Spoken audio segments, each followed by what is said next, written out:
The Peace of Westphalia, negotiated in 1648, marked the beginning of the modern world order and established the sovereign, territorial state as the dominant political actor. This Eurocentric order viewed non-Western political communities as subordinate to Western states, often governed through colonial empires. The state system of this period exhibited tension between juridical ideas of equality and autonomy among states, and the geopolitical realities of power inequalities. During this era, international law emerged as a means to stabilize certain aspects of international relations and legitimize the dominance of stronger states over weaker ones. However, there were no attempts to limit or regulate the recourse to war as a national policy instrument. Major states' prudence and self-restraint, as well as strategic alliances, played a crucial role in maintaining the security and independence of smaller and weaker states. While the Westphalian framework emphasized mutual respect for territorial sovereignty, the geopolitical protocols of power paid little attention to such restraints. Realpolitik dominated world order practice, disregarding ethical and legal constraints on the exercise of power by sovereign states. The American and French revolutions brought a shift in focus to internal state-society relations, ending autocratic traditions and proclaiming the principles of political independence and human rights. The aftermath of World War I witnessed further shifts in world order. Woodrow Wilson, influenced by the carnage of war, advocated for the outlawry of war and the establishment of an international organization to maintain peace. However, his vision of collective security was diluted, resulting in the creation of a toothless League of Nations. The will to end war did not reach the same level as the resolve to abolish the international slave trade. The principle of self-determination, initially invoked by Wilson, gained traction but was limited by colonial powers' efforts to maintain their empires. The Soviet Union supported self-determination in colonized countries, aligning with communist ideology. While the genie of self-determination escaped confinement, formidable forces sought to limit its impact. The rise of Nazism exposed the limited willingness of liberal democracies to intervene in cases of extreme abuse, further aligning self-determination with principles of non-intervention rather than humanistic solidarity. World War II challenged existing attributes of world order. The United Nations Charter aimed to prohibit discretionary wars, criminalize aggression, and establish collective security. However, the veto power granted to the Security Council's permanent members exempted them from accountability, and the collective security mechanism was never fully activated. States argued for the right of self-defense based on shifting security interests, undermining the UN Charter's restrictive guidelines. The Westphalian approach to war among major states, relying on deterrence and prudence, still holds in today's world order. Nuclear weapons' apocalyptic nature and the increasing costs of warfare provide strong incentives for leaders to avoid large-scale conflicts. However, states have shown willingness to relinquish some sovereign prerogatives in areas such as trade and economic policy through international institutions like the World Trade Organization. World War II weakened European colonial powers, creating opportunities for Third World nationalism and the affirmation of self-determination.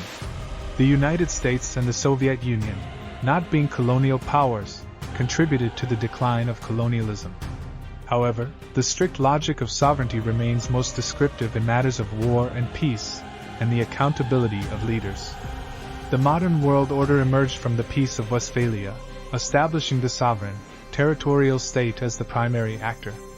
This Eurocentric order initially viewed non-Western political communities as subordinate and governed through colonial empires. The evolution of world order has witnessed shifts, including the rise of international law, attempts to outlaw war, the principle of self-determination, and the weakening of colonial powers.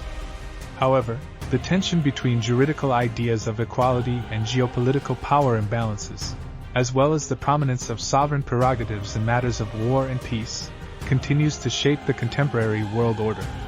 BRICS, consisting of Brazil, Russia, India, China, and South Africa, has emerged as a significant player in the global economy, challenging the long-standing dominance of the United States dollar.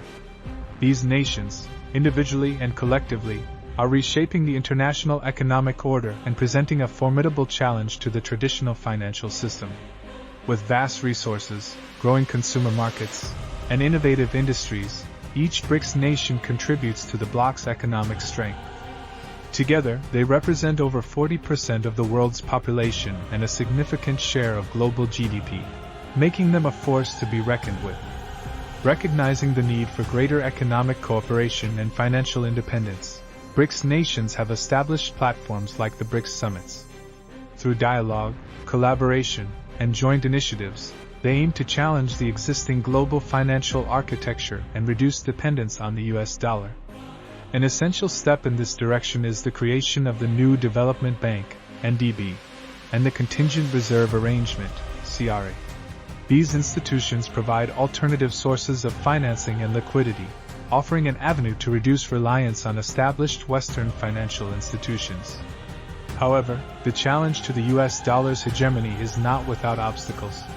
The dollar has long been the global reserve currency, facilitating international trade and financial transactions.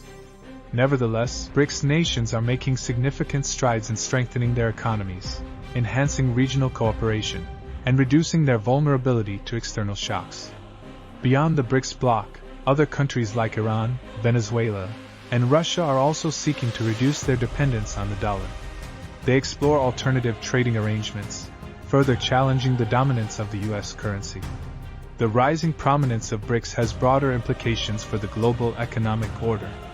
As these economies grow, they gain influence in international institutions and push for a more balanced and inclusive financial system that better reflects their interests.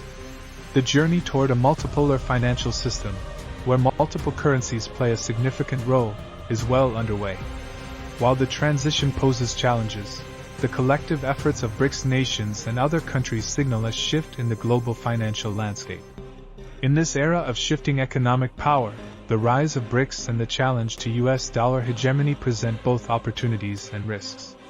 Continued dialogue, collaboration, and creative solutions will be crucial in navigating the complexities of the global financial order.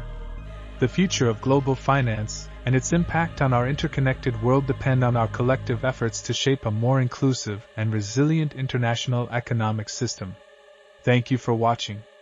Like, share, and subscribe.